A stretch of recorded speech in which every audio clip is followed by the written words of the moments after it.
સુરત શહેરમાં traffic police દ્વારા બીઆરટીએસના બસ ડ્રાઈવરો સાથે ખાસ જનજાગૃતિ કાર્યક્રમનું આયોજન કરવામાં આવ્યું હતું, જેમાં મોટી સંખ્યામાં બીઆરટીએસ બસના ડ્રાઈવરોએ ભાગ લીધો હતો.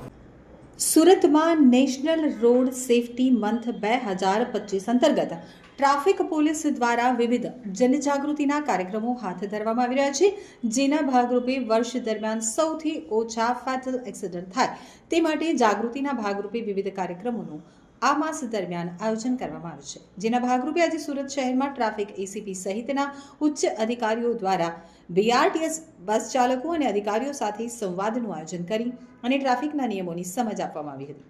ખાસ કરીને બીઆરટીએસ રૂટ ઉપરથી પસાર થતી વખતે રેડ સિગ્નલનો ભંગ ન થાય તેની તેમને સમજ આપવામાં આવી હતી, તેમજ ટ્રાફિકના દરેક નિયમોનું પાલન કરવા સમજ આપી હતી. મોટી સંખ્યામાં ડ્રાઈવરો આ કાર્યક્રમમાં ભાગ લીધો હતો.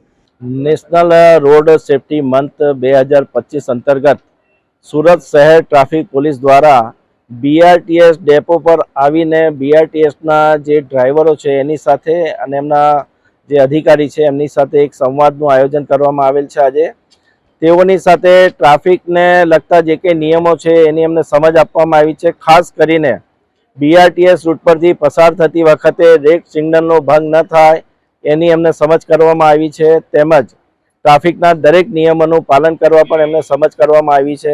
ખાસ કરીને વધુ સ્પીડે વાહન ચલાવવું નહીં, તે એને માટે એમને જે ચર્ચા કરી તો એ લોકોએ પણ આશ્વાસન આપેલ છે કે સાહેબ અમે ટ્રાફિકના દરેક નિયમોનું પાલન કરીશું અને ઝીરો અકસ્માત થાય એ રીતે દરેક ડ્રાઈવર આખા વર્ષ દરમિયાન ડ્રાઇવિંગ કરશે.